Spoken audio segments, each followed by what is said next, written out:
Hello, everybody. Welcome. Oh, I brought up the soundboard first again. That was a mistake again.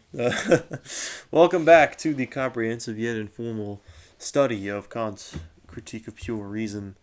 Uh, I'm confused from last time. Make sure you're all caught up as usual. If you're this far, you probably know that by now. So yeah, please make sure you're caught up. And if you are caught up, maybe you're confused, like Patrick and I are, as to what exactly Kant Maybe, is doing with this enterprise that he has designated. Um, maybe you're not confused, in which case, help. yeah, if Kant doesn't help us, then let us know.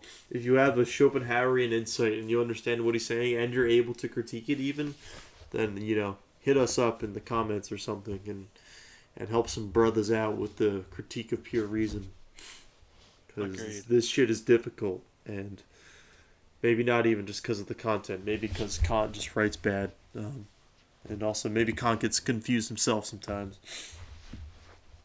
Regardless of what the cause may be, we're gonna attempt to figure it out here as we move into on the supreme principle of all analytic judgments. Actually, there's an endnote. Since we're so lost, I'm gonna whip out my copy and just verbally read the endnote and see if it'll help us. Not a bad Couldn't idea. hurt, right? At least, Let's see, Yeah, I couldn't hurt. 279. This page is 279. Okay. This is footnote number 55. Okay. Uh, on the distinction between the principles of analytic and synthetic judgments in this and the following section, see uh, R. Okay, that doesn't help. I don't know what R is. But that doesn't really help us understand what he's doing. I don't think that just kind of tells us that there's a difference between the principles of analytic judgments and synthetic judgments, and I feel like we're just going to get that difference by reading the book I anyway. think I understood that in the introduction, Well, actually. we understand that they're different, but apparently there's a supreme principle of it, and I can't say for sure that I know what that supreme principle is. Um, so I'm not really sure I even know what a principle is in Kantian terminology. yeah, so hopefully we'll find out. This is all just very confusing, but we can only read and hope, I guess. I attempted the endnote, but now we'll just move on to the actual main text. Uh, so, would you like to pick it up? Sure thing. Mm-hmm. Whatever the content of our cognition may be, and however it may be related to an object, the general, though to be sure only negative condition of our judgments whatsoever is that they do not contradict themselves. Otherwise, the judgments in themselves, even without regard to the object, are nothing. But even if there is no contradiction within our judgment, it can nevertheless combine concepts in a way not entailed by the object, or even without any ground being given to us either a priori or a posteriori that would justify such a judgment. And thus, for all that a judgment for all that a judgment may be free of internal contradiction, it can still be either false or groundless. All right, we've got absolutely nothing new. That's I yep, that's pretty straightforward. I don't even feel a need to explain that further. No, if you're confused by this, read the beginning of this Introduction. book. Yeah, that's really all I guess I'll say. If you don't Uh, know what the principle of non-contradiction is, uh, you shouldn't be reading Kant yet. Read. I wouldn't advise that. But he does cover it That's true. anyway. Um, Yeah, I guess that was a but bit extreme. I was gonna say read Aristotle, but uh, you which you don't need should to read probably do anyway. But Aristotle to understand the principle of non-contradiction. It's just that you can't say something is true and false at the same time. Just don't contradict yourself. That's literally all it is. okay. Uh, Now, the supreme principle of analytic judgments, Kant says, is the law of non-contradiction. All right, sure, that makes sense at least on the face of it, right? That Yeah. an analytic judgment is simply one that, if we didn't like hold the analytic judgment, we wind up running into a contradiction. That seems fair. Sure. Now, the proposition that no predicate pertains to a thing that contradicts it is called the principle of contradiction or non-contradiction, and is a general though merely negative criterion of all truth. But on that account, it is also belongs merely to logic, since it holds of cognitions merely as conditions in general, without regard to their content, and says that contradiction entirely annihilates and cancels them. But one can also make positive use of it, not merely to false, uh, i.e., not merely to banish falsehood and error insofar as it rests on contradiction, but also to cognize truth. For if the judgment is analytic, whether it be negative or affirmative, its truth must always be able to be cognized sufficiently and in accordance with the principle of contradiction. For the contrary of that which is a concept already lies and is thought in the condition of the object, and is always correctly denied, while the concept must necessarily be affirmed of it, since its opposite would contradict the object. I don't agree that there's a distinction between this positive and negative use. Hmm. I like if we, for instance, take the idea that a bachelor is an unmarried man, that statement is, for the purposes of analytic logic, identical with the proposition a bachelor is not an unmarried non-man, Yeah. or is not a married non-man, right? Yeah. Uh, So I don't agree that there's really a distinction that he is drawing between a positive and a negative use of it, yeah, if we're of sticking to purely principle. like general logic, yeah.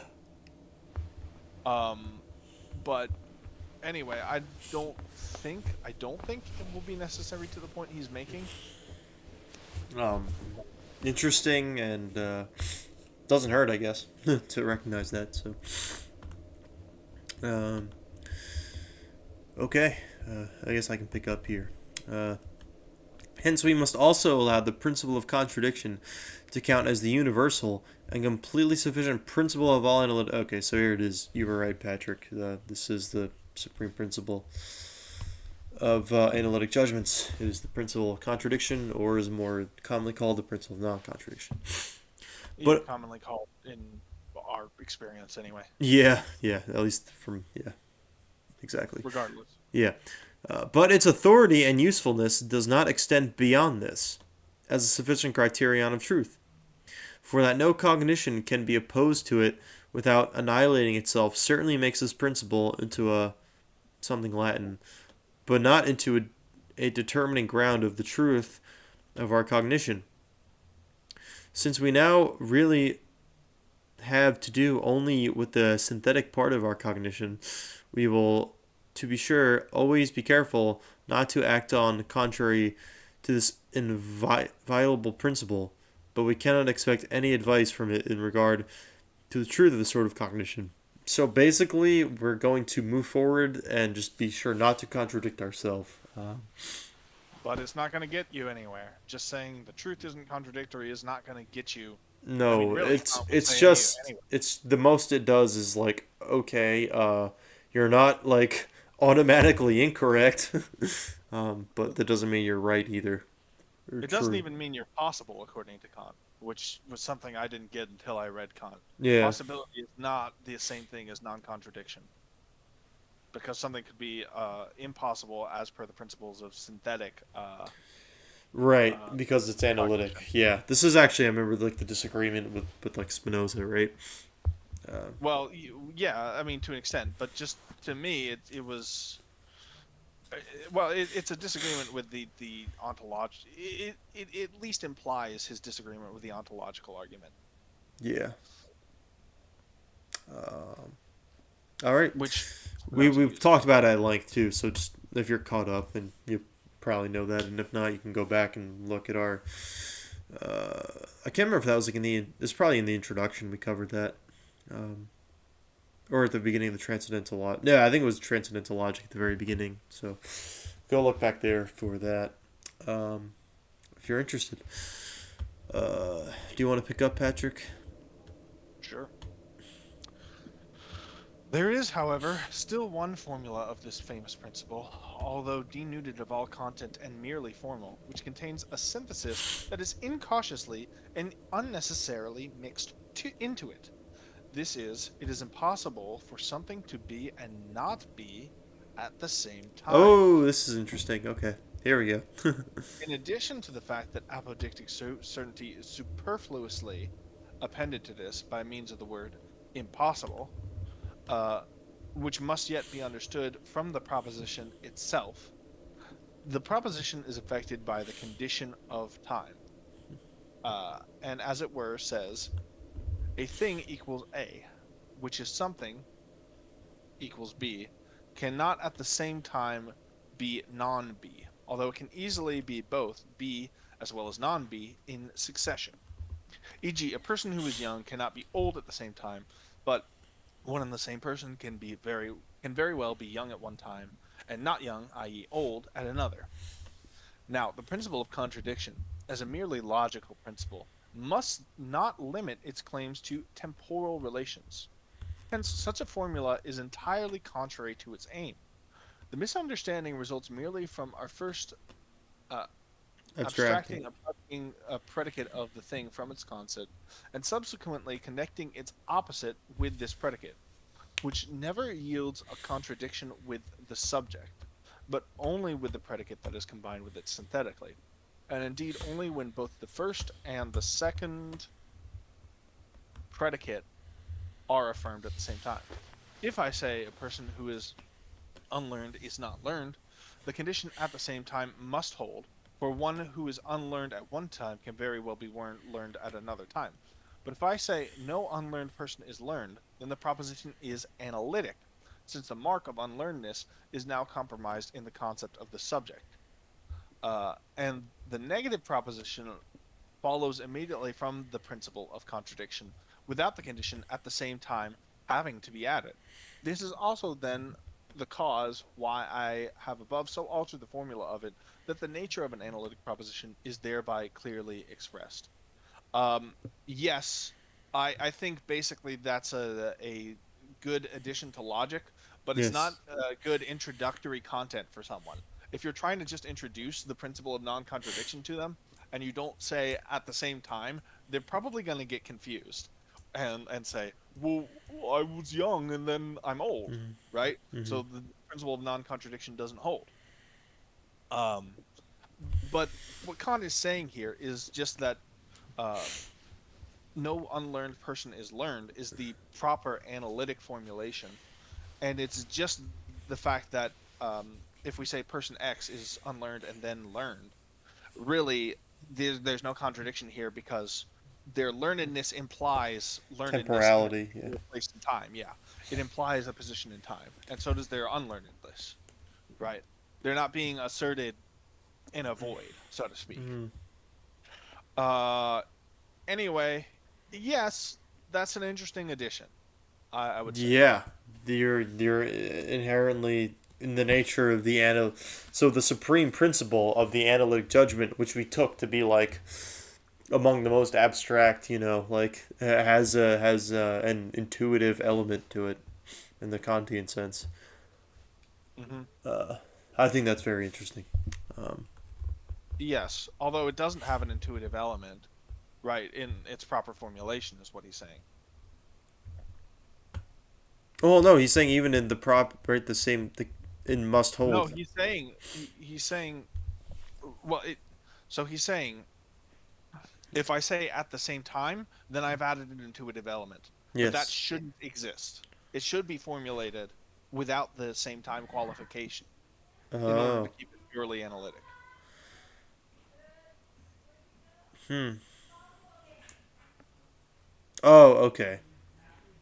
So to keep something analytic, we gotta just take this out, and we can't really make analytic judgments about something like learning and or aging because,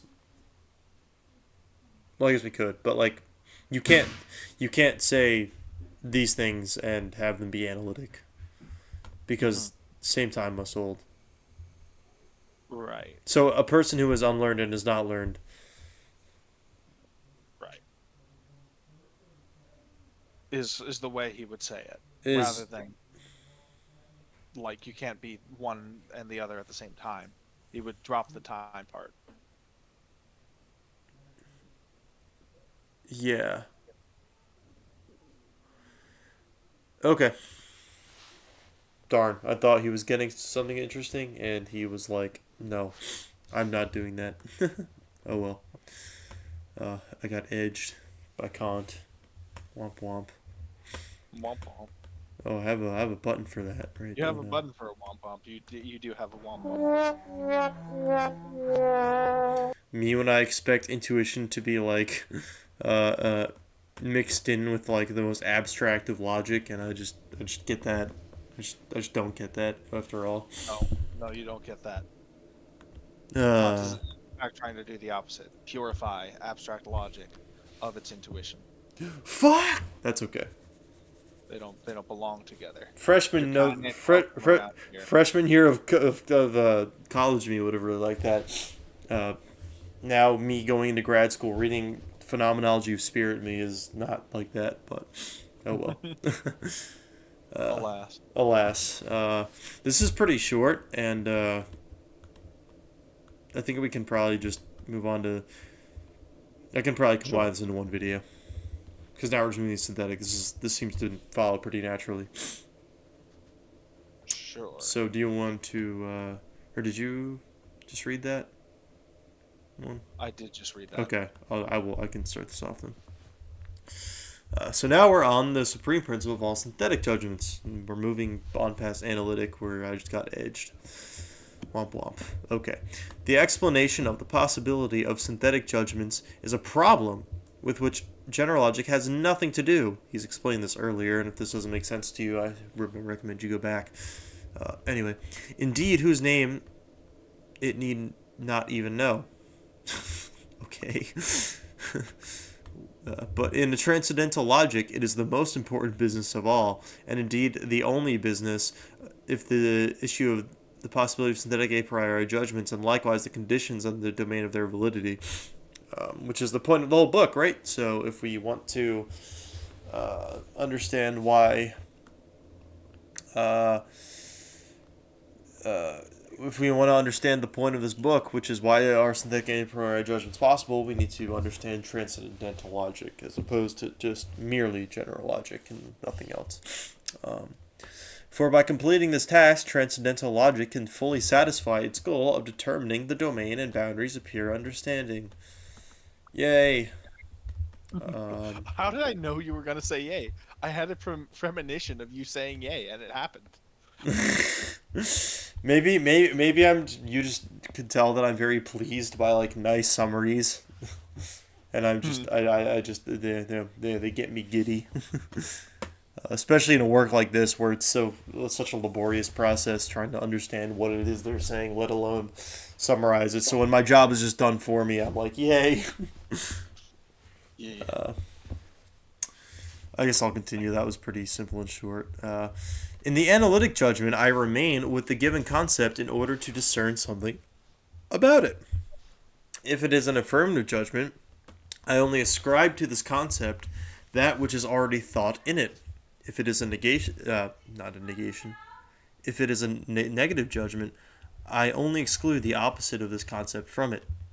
In synthetic judgments, however, I am to go beyond the given concept in order to consider something entirely different from what is thought in it as a relation to it, a relation which is therefore never one of either identity or contradiction, and one where neither the truth nor the error of the judgment can be seen in the judgment itself. So he's really just expanding upon what exactly a synthetic judgment is. Nothing too new here, although I will give another yay for this really nice detailed summary. Yay. I guess I'll just keep reading since that was. We hereby award you the title of yay. Yeah. These they have my yay approval. A yay approval.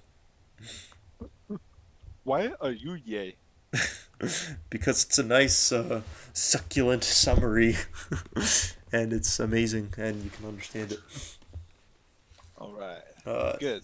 If it is thus conceded that one must go beyond a given concept in order to compare it synthetically with another, Then a third thing is necessary, in which alone the synthesis of two concepts can originate. But what now, but now what is this third thing as the medium of all synthetic judgments? There is only I would one, assume space and time, huh? or time. I would assume time. All right, we have that guess in. If there were more people here, I'd bet on it, and we could win money by guessing what the supreme principle of God, that's like sports betting, but like, or like horse racing, but like autismified to the max. What do you think this synthetic principle, or what the supreme principle of synthetic judgments will be? Get your bets in. Place your bets now, folks. God, I'm so autistic. There is one totality in which all representations are contained, namely inner sense, and it's a priori from time. Oh, Oh, Patrick wins winner, the. winner, chicken dinner. Did you read ahead? Well, technically, I've read the whole thing before, but he's also said this before. I've just been paying attention to what he said, right? Hmm. Right. Can you This like condition of bring up a point? What was it? What was it in the schematism? Do you mean like is that what you're referring to? well, it's not just in the schematism. It's That's what I was in the thinking. whole.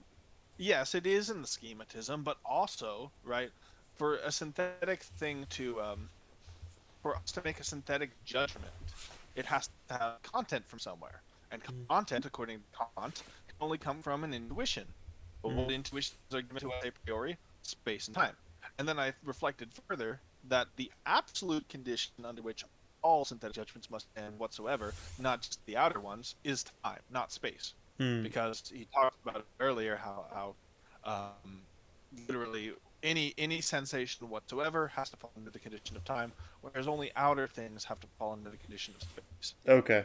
So when I put all that together, I figured it would be time. Dang, you did all that just now. Hmm. You've got a good I mean, memory. I guess so. Yeah, well, I mean, really, yeah, I guess I did that just now, but I don't know.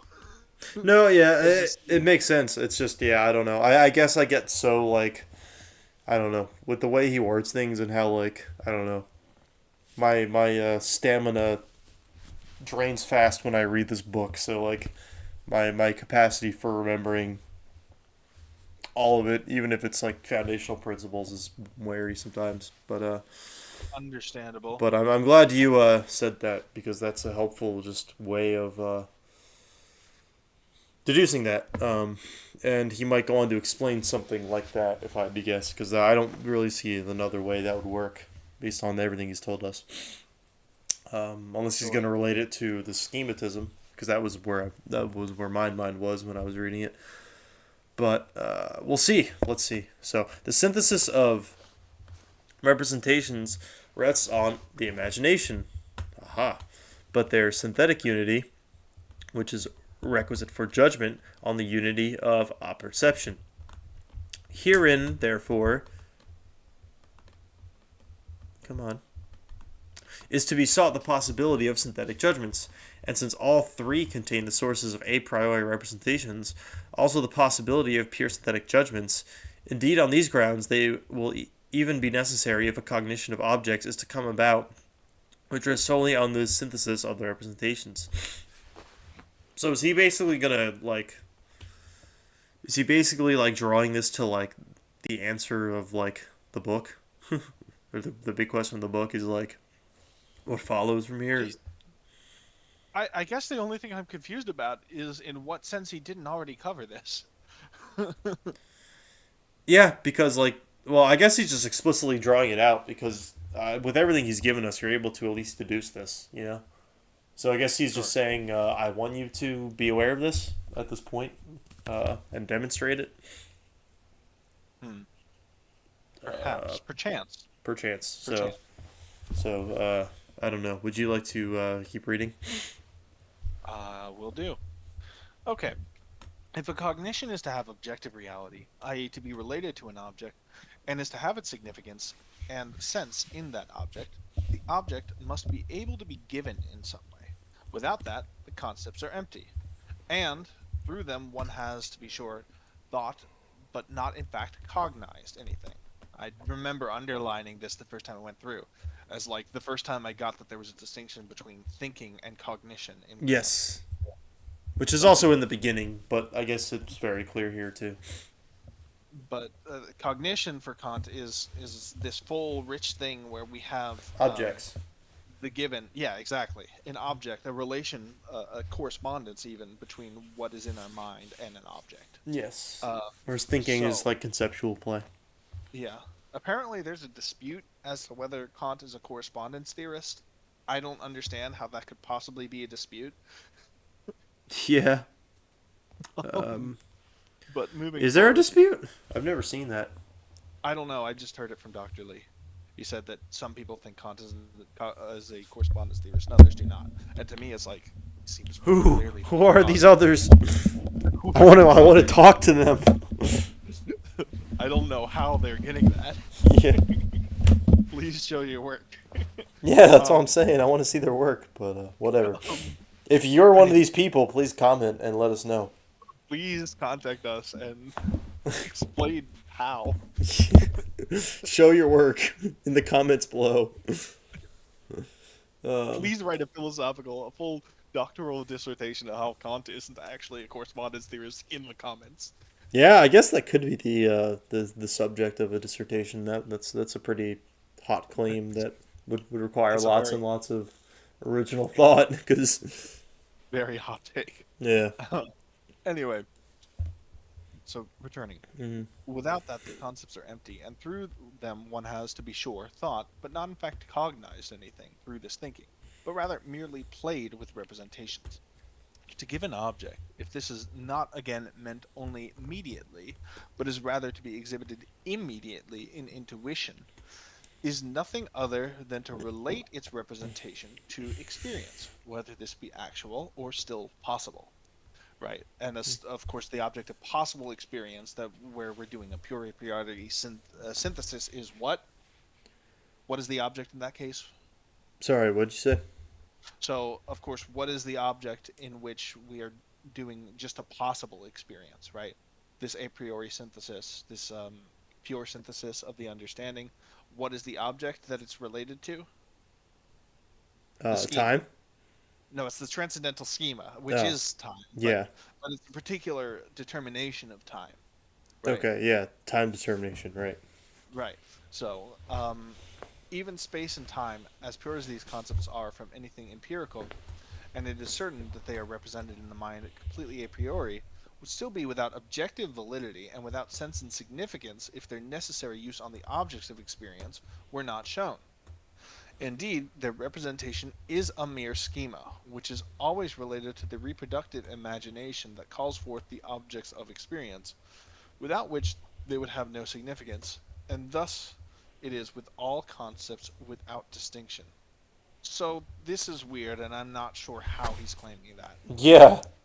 He's saying that space and time would be without sense Mhm. because they don't have a necessary application to objects of experience Mhm. unless this is shown.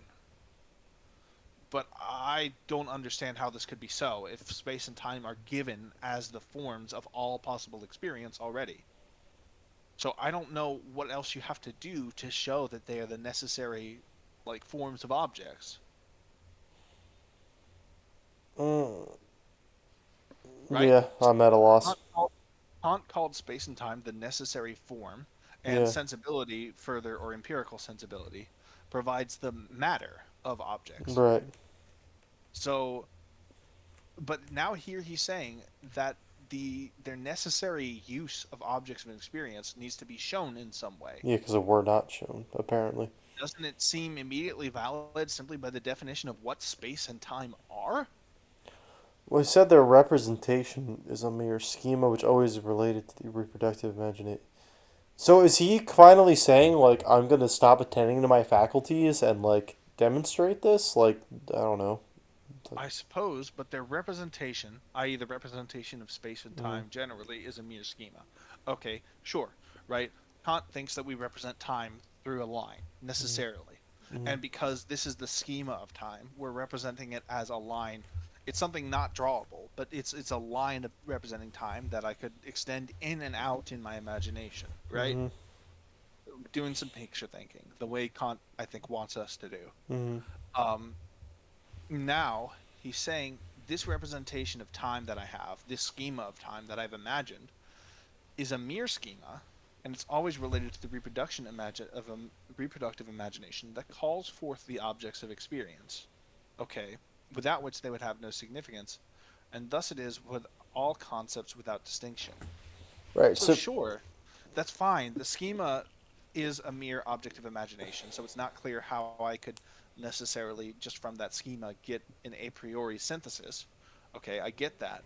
But already I don't think I need to do any synthesis once I have an understanding of what time is to say that um I guess we do. Okay. This is weird. mm, So what's going on in my head, right? yeah. It seems to me immediately, if you understand what time is, right? Yeah. Namely, it's the form of outer sensibility in general. Mm-hmm.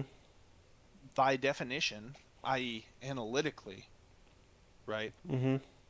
It would need to apply to objects. It would need to have an objective significance in Kant's terms Mm-hmm. because it's their form, Yeah. right?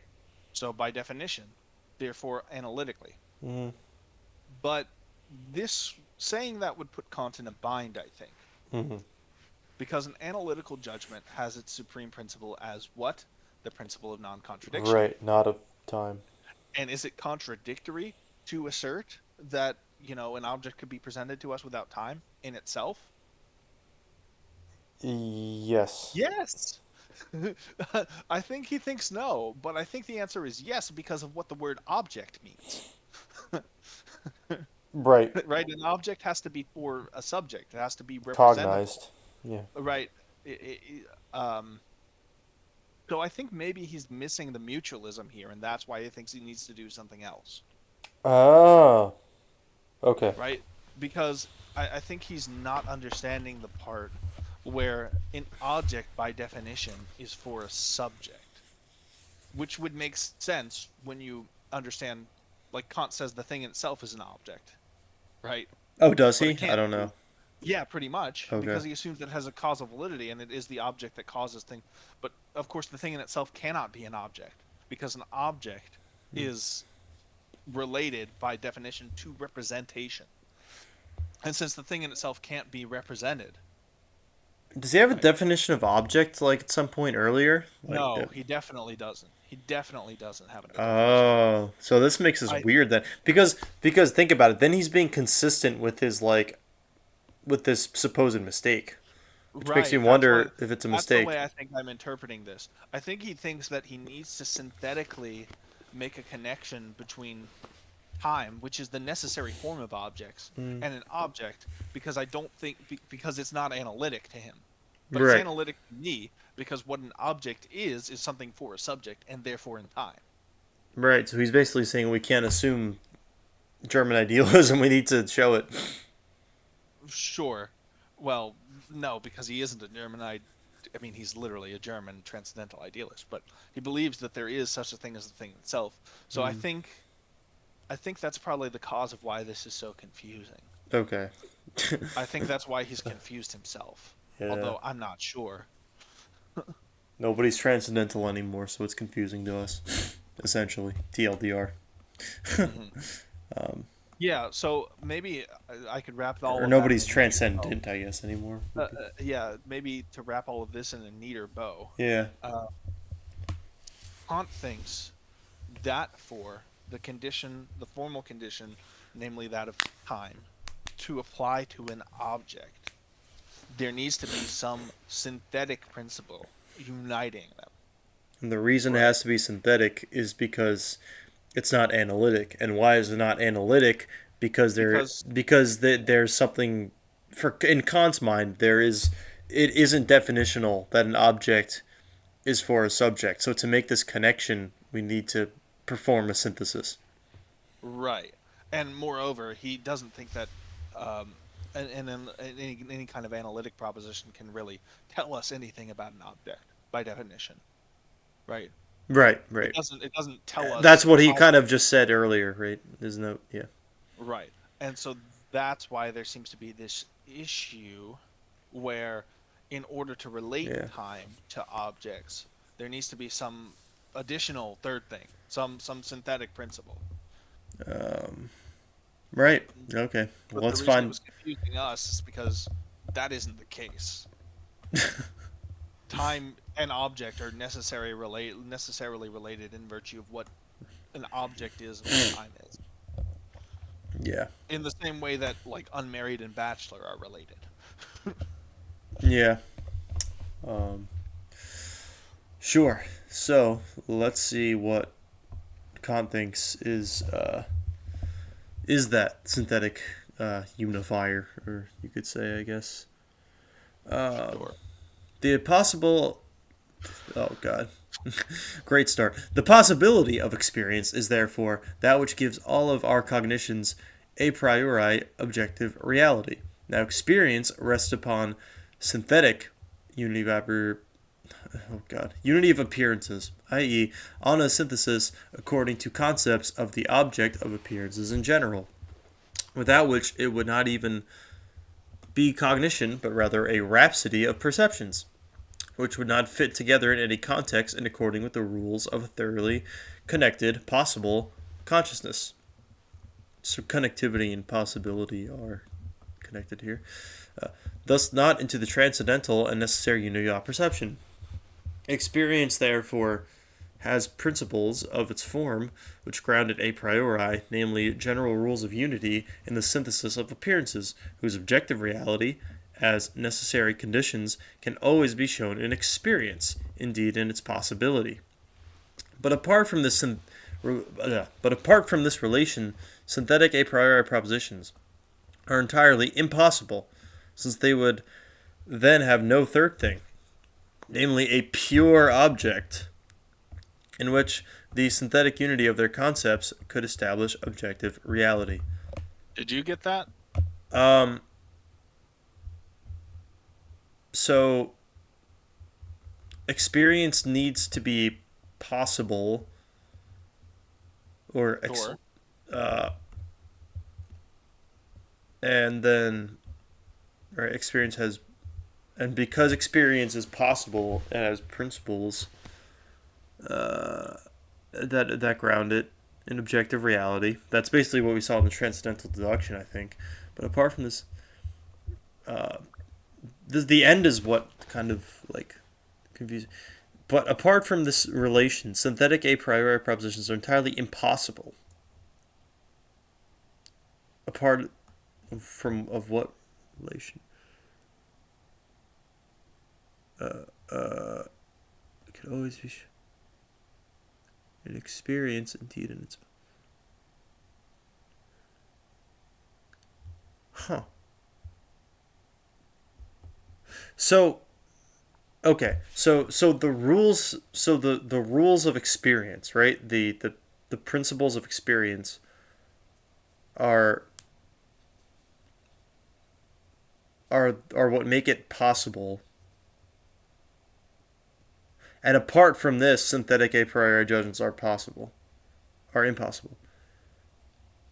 Okay. Um, since they would have no third thing. Yeah, this is what's confusing me here. Since they would have no third thing, namely a pure object in which the synthetic unity were there. What's the pure object? It just That's sounds the like time. that's the third thing that I guess he was referring to up here, where he was explaining why they need to be.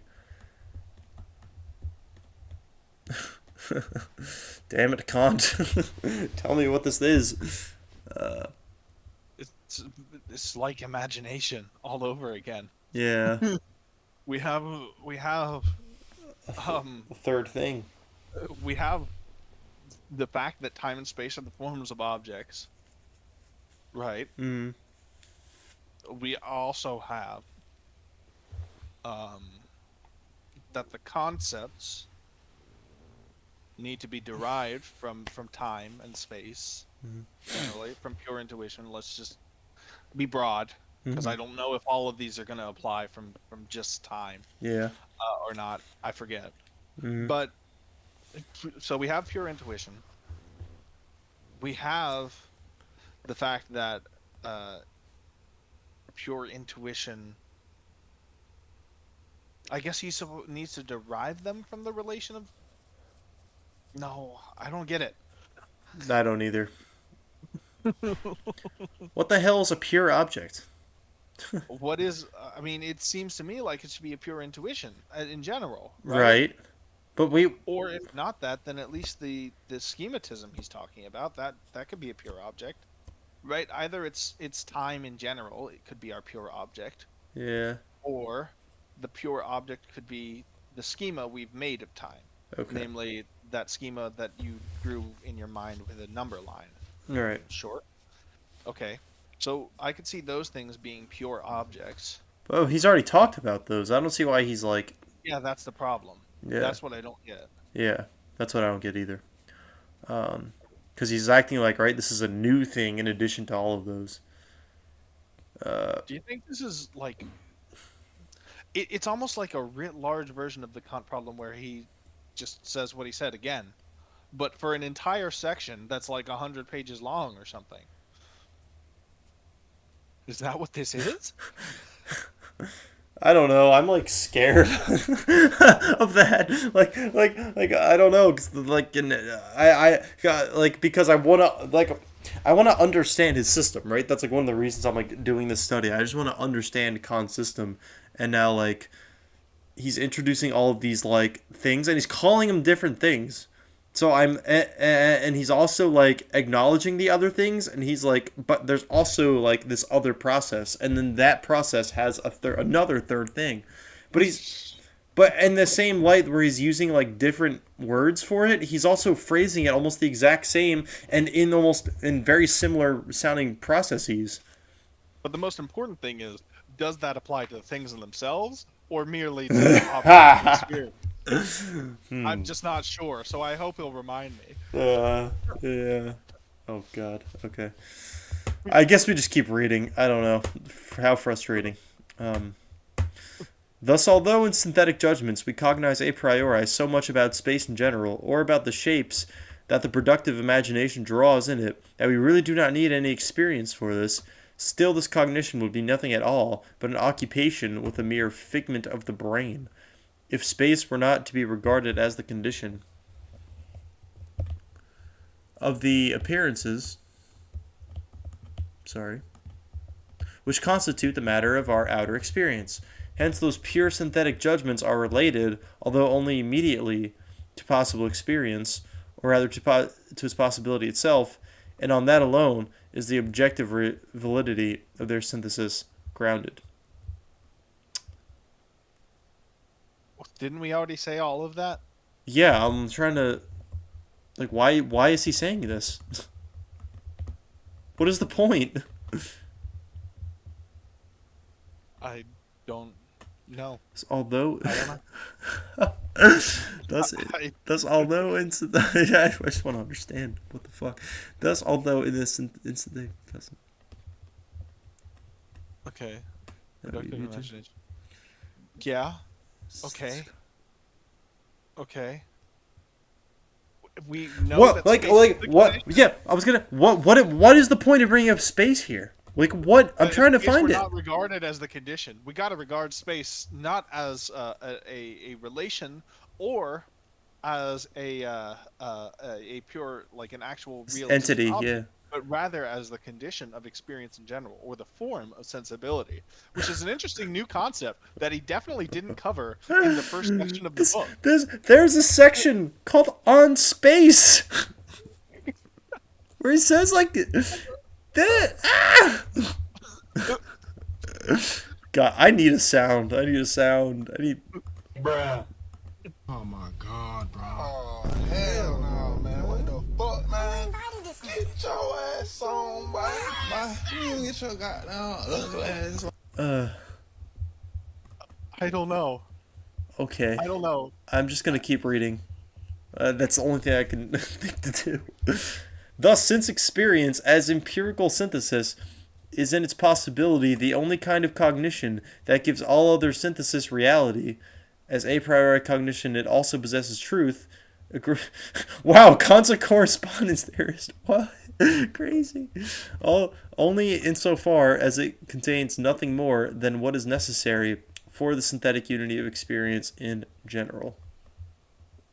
Guys, I think we're losing it a little bit right now. I feel like I'm slowly losing my grasp on reality as I read this. No, me too. I'm like laughing. Like, is he just saying that? Like, he thinks. Like, is he just saying he's a correspondence theorist? I don't know. Isn't that? I don't know. I think he's saying that in order to make a synthetic judgment, it has to be related to the a priori cognitions of the a priori objects that are given to us. And what are these objects? Space and time. I think that's what he's saying. Is that the pure object? Is that literally just intuition? Again? Like, is this just the transcendental aesthetic? Am I getting aesthetic in the transcendental logic, which he distinctly designated two separate enterprises? He did need to he did spend a lot of time designating the enterprise. And he separated them. It seems potentially like not a lot of time seeing whether they were not in fact the same enterprise. Oh. I don't know. He thinks Monism wins again. It's all one enterprise. It's all one enterprise.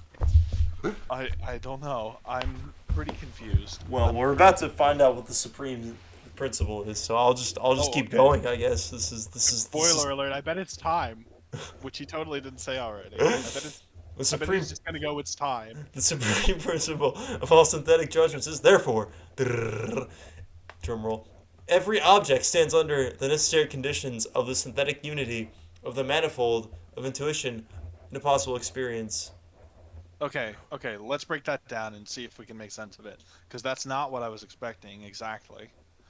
The supreme principle of all synthetic judgments is therefore every object stands under the necessary conditions of synthetic unity of the manifold of intuition in a possible experience. Every object stands under the necessary conditions of the synthetic unity of the manifold. So intuitions, right? Aren't those the necessary conditions? The synthetic unity of the manifold of intuitions. No, because the synthetic unity of the manifold of intuitions is apperception. So he's talking about the It's the different section we covered earlier, namely the one concerning apperception. He's talking about the principles of the understanding then, or the categories. Okay, so the supreme principle of all synthetic judgments is that they stand in. Every object stands under the categories. I think I vaguely understand why this is different from what came before. Okay. Earlier he said, how is it that it's possible, right, that we unify and perform synthesis? Well, it's because we've already synthesized literally everything in our experience. Right, that's apperception. Our experience. That's apperception. And so then, correspondingly, what is the supreme principle from which all synthetic judgments can be derived? It's literally the same thing, but like backwards.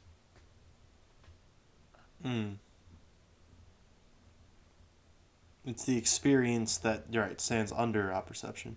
Right. So question 1, how is it that we have synthetic judgments? How are synthetic judgments possible? Answer, apperception.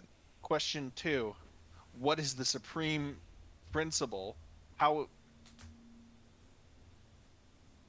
In what way should we make synthetic judgments? Answer, in accordance with the synthetic unity of apperception. And the principles that underlie it. I mean, I'm not sure that's a real distinction, but Kant thinks it's a distinction. Sure. All right. Well, we're on the last pair. Do you want to close us out, Patrick? Yeah, sure. In this way, synthetic a priori judgments are possible. Yay! We answered it. Remember that part where we already did that? Yeah, like many times. No, but don't you specifically remember the part of apperception where we went, all right, guys, book closed. That's how synthetic a priori judgments are possible. I remember you specifically mentioned that. Roll credits. And roll credits again. Roll credits again. Rebuild of perception. Yeah, this is the rebuild. This is crazy. That's crazy. It's the rebuild. Bruh. Why are there two answers to this one question? That are the same answer. Yeah. Why is I this? don't know. He already answered that question. I don't Is know. I don't really know. is it confusing for us? Let me think. Is it confusing for us because it's the same reason why we're confused as to why he like felt the need to do in the first place? Like, does he, from his point of view, where he thinks he needs a synthetically uh combine like object and subject, Okay. right? I think I might be getting somewhere. Okay. Okay. Okay, let me cook for a second. Okay. So, what he's doing right now is underlying a system by which, in some way, he's going to connect the categories he's already discussed to experience. Yeah. Okay, right. In doing so, what Kant likes to do whenever he starts any particular enterprise, Yeah. first he needs to designate it. So he needs to go into a long etymological explanation of why He named this it. precise series of words to name it. Um, but then he wants to explain his method, Mm. right, of how he's going to do what he's Oh. going to do. So he's just that's what this is? That's, I think, what this is. Okay. So what I probably would have written is, if you return to the earlier section of our perception, you will recall that synthetic judgments are possible only in accordance with the principle of perception, i.e., through the unity of the manifold of intuition, right? And Mhm. so a synthetic judgment is a priori possible if it's necessary for the manifold of space and time to be unified in a single perception, right? Mhm. Perception.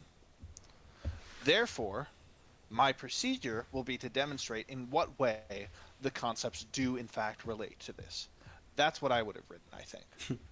Whoa, To say, one paragraph to yeah, cover like everything that we've read in the past hour and 15 minutes. yeah. Ugh. And we're not even done. We didn't. I don't think we finished this, right? Oh, yeah, that's right. I do have to finish what he was saying, I think. Um, the conditions of the possibility of experience in general are at the same time the condition of the possibility of the objects of experience, and on this account have objective validity in the synthetic judgment a priori. Yay! So remember when I predicted the time before last when we were talking about the schema and all that Yeah, stuff? and you thought it was going to be Remember when I went repetitive. that this is going to be repetitive? This is that. I think this is what I was talking about, yeah. Oh God.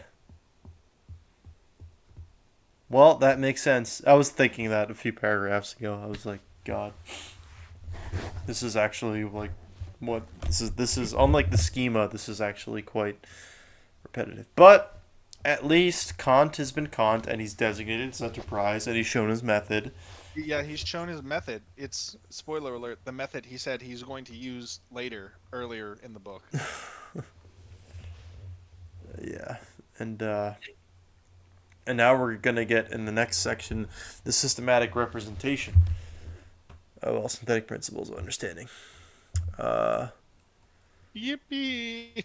and this actually looks like new things. So sorry, this was a bit of a bummer. Hopefully, it's new things. He's chosen the titles with care. He's designated his enterprise. It's like the harder it is to understand Kant, the less valuable what he's saying is. Yeah, which honestly, like, isn't the worst outcome. It's not. It's definitely not good. Read Kant the third time. This time, if it takes you like more than like immediate time to understand what he's saying, assume that whatever he's saying is just useless. You probably would get along like okay.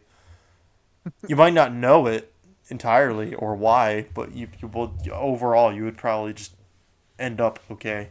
Um, yeah, Kantian advice of the day. Opperception check and make sure that shit is working and operating within the principles of the understanding. And make sure your possible experience is operating within the rules of opperception. Kantian advice of the day: repetition can get annoying. Repetition can get annoying. Repetition can get annoying. Repetition can get annoying. Deleuze be like, apply directly to the forehead. Yeah. Head on, apply directly to the forehead. I guess you were too young for that. Yeah, sorry. Rip. Maybe someone will know what you're talking about. Appreciate it. Head on, apply directly to the forehead. Opperception, apply directly to the manifold of given intuition. Opperception, apply directly to the manifold of given intuition. And then the other way, object represented under the manifold of intuition, abide by the rules of opperception. Which is, all right, that's enough. You've gotten our Kantian advice. You've gotten the Kant. You've gotten the comprehensive informal study, and you're gonna get hopefully new things next time. Goodbye.